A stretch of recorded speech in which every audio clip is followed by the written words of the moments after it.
Welcome back, everybody. Let's take a break with Stephen Shamus. Good to see you, my friend. I heard you just got back from London. How was your London trip? London was amazing. Those fans are easy. To show you how great those fans are, we had a line for a meet and greet for Ox Venture, I believe it was. It was very long. They were only there for an hour. We told them, hey, at 3:00 they have to go. I was like, at 3:00, I walked up to the line and go, hey guys, it's not going to work. And they're like, okay, thank you. And they walked away. Nobody in New York Comic Con, there'd be begging, yelling, cursing, pushing. Like, they're the nicest fans in the world. I love that show. That sounds great. Yeah, that sounds awesome. Yeah. I always love going to London when I can. I haven't been there since last December, but hope I'm going to be back there soon. All right. So what do we got today, Alex? So I got back to the Marvel world because it seems like the Marvel books are just absolutely always just flying off the shelf. And then one Image book. So we're going to do Maximum Carnage. New York City. Terror. Chaos.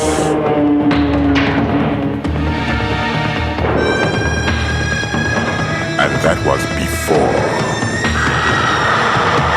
Maximum Carnage. But not the book you're thinking of. We're going to talk Darkstar, Geiger, and finally, we're going to talk a little Mephisto.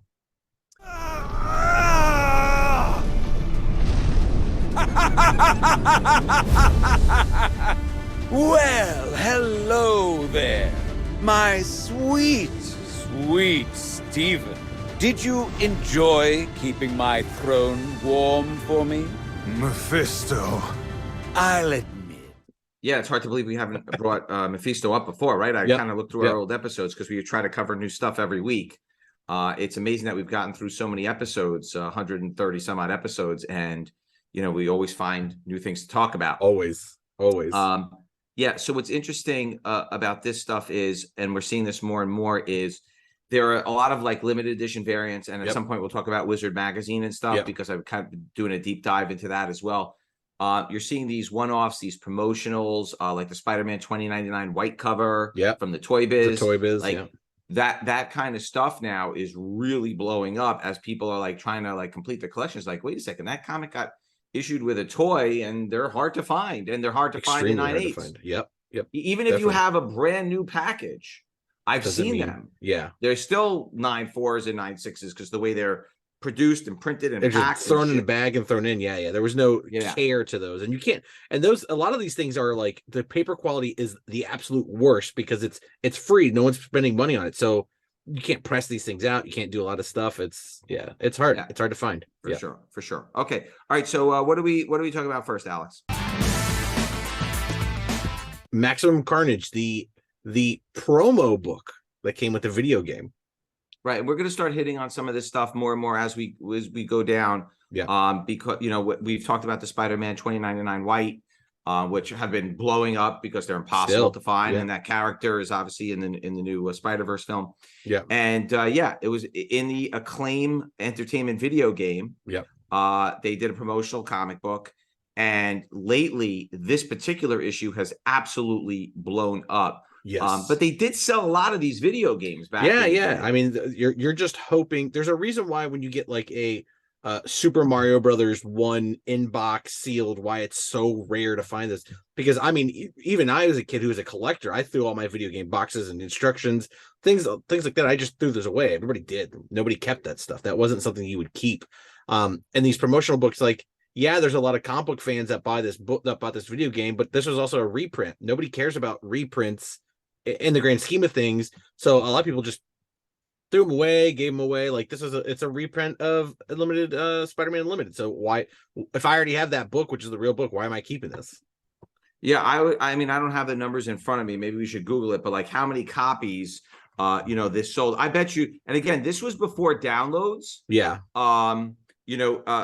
So this was like before downloads. So like if you wanted to buy a video game, like you had to go out and buy the video game in the store and buy it. Like there wasn't like, you didn't stream it and download it to your to your hard drive. Right. So anyway, this book has absolutely gone crazy. Maximum Carnage #1, Acclaim Marvel Comics, July of 1994. There are 19 9.8s. There are 38 9.6s. A 9.8 recently sold for $2,500. A 9.6 recently sold for $1,250. A 9.2 recently sold for $600, and a 9.0 sold for $400. So that's crazy. I don't know that you would get a 9.6 or a 9.8 out of the box. No, but I think if you probably were looking for copies of the video game, I haven't looked up copies of the video game, but they're probably expensive as well. Yeah. Everything about this thing sealed is going to be expensive, and you're not going to find these willy nilly. These are going to be like no garage sales, maybe. Something like a flea market, maybe, but these aren't going to be in 50-cent bins. Stores aren't going to have these. They're extremely hard to find. Extremely hard to find. Yes. Yeah. So that's the first one. It's a partial photo cover as well. So it's a new cover. Okay. Yep. What do we got next, Alex? Darkstar, your favorite mutant? Yeah, you're going to have to fill me in on this because these books have shot up recently. I know they're from the 70s. There's one issue from 2020. Talk a little bit about Darkstar and is there something happening or people are just speculating? What's going on? Well, she has a lot to do with like Black Widow and Russia, and with not knowing what Florence Poe's character, Black Widow character, is going to do or what we're going to see. I think there's a lot of speculation that maybe this character is going to be something now, and this character is a mutant. She has mutant powers. She was again Soviet team. She was on the Champions. She's not the biggest character, not even the smallest character, but I think there's enough there to warrant it to be a book that maybe people want to get. I mean, she was in the X Corporation. Like she keeps staying around, but it's not necessarily a big character, not like a Firestar, who is a much bigger character. But she has like access to an energy of like Dark Force dimension, kind of like magic, kind of that kind of powers. She could teleport and stuff like that. So very odd, but I think the Black Widow kind of family tree type deal. I think that's why we're seeing these go. And plus the Champions books, they got canceled really quick. That book did not do well. Right. Maybe Thunderbolts. They think. Yeah, totally. Right. Okay. So Champions number 7, August of 1976. There's 199 actually. Oh, that's crazy. There are 16 9.8s and 26 9.6s. A 9.8 recently sold for $700. First appearance of Darkstar, Lenia Petrovna, right? Another Russian name. Yep. The third Crimson Dynamo, Yuri Petrovich. Mm-hmm. Griffin Titanium Man and Rampage appearances, Tony Isabella story, George Tuska, art with a Rick Butler, Frank Giacoya cover. Then the other book to take a look at is Captain Marvel number 12 from January of 2020. And maybe that's why people are thinking that the character is going to be in something new. The Mark Brooks 1 in 100 Virgin Secret variant cover. There's only 49.8s. That's the only cover that shows Darkstar. It's Darkstar. It's called Darkstar Unmasked. Yep. That's about $175 book today. It's first Darkstar Unmasked, Captain Marvel number 146, Kelly Thompson story with Lee Garbett art. So that's kind of the book that everyone is kind of looking at right now. Yep. Okay. All right, Alex's pick of the week. What do you got? You got something from London, Alex? Yeah, I like the visual aids I've been doing, so I'm gonna keep on that because I always buy stuff. All right. The UK had their own like comic book reprints, right? Like this is reprint of Secret Wars number 1. This is a DC superheroes. The cool thing about these, and they're extremely hard to find if you find them, is all the UK magazines, even now, when you get a UK magazine, it always comes with a free something, a toy, a gift, something to sell the book. This one comes with it's a kind of like a color form. So this is like a little stapled thing in here, and you would take these stickers. Oh, they're stickers. Yeah, you would rub them off on the thing to create a scene. But I love those. But when I was a kid, I loved those. Yep. It's like color forms. I mean, that's exactly what it is. These are rub-offs. But again, these, anything that's like a free gift or something that comes with a kid's magazine, they are extremely hard to find. And this is a Secret Wars, comic book. It was probably, this is 1985, so it was a little bit after the US stuff. But just that insert alone, finding that intact is extremely hard to find. And the more people are going to see these things at a complete UK Marvel mag, they're gonna go off the shelf. You know, like this one, not a great thing, but it comes with a Legion Oh wow, superhero that's nice. postcards. Yeah, That's nice. yeah, That's nice. I mean, Let me tell you, if I sent you this, you'd be very excited. If you got a Legion Totally. superheroes postcard. I remember. By the way, I remember when I was younger, the cereal boxes would have the mini comics in it that were that size. Yes, yeah, and again, try to find those in nice shape that aren't destroyed, ripped, or those were honeycombs, and what was the other ones with the little letters, the alphabets. Yeah. So alphabets and honeycombs. It's just interesting finding these things in Europe, and every time I go to a UK show, every time I always look at their magazines to see what they have, because they're not that rare, but finding these over here complete, with all the stickers and stuff attached is extremely hard. Yeah, and I do wonder how CGC grades and stuff like and again, we'll talk about the Wizard magazines at some point down the road. I'm doing my research right now because people are actually asking me early issues. Have a Wizard episode.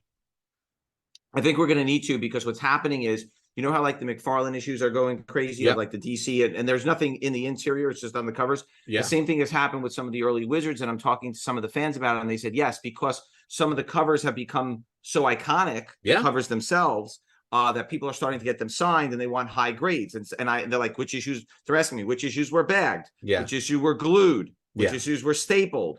And some of the early issues had the subscription cards. Some of them were blown in. Some of them are stapled in, right? So stapled, we know if you take it out, that's it. That's it. Yeah. If you cut it out, that's it. The posters, if you took it out, that's it. But, and I haven't spoken to CGC about this yet, if the cards were blown in, and they're removed, I don't think they're really part of the book. Right. Because they could just fall out. Yeah.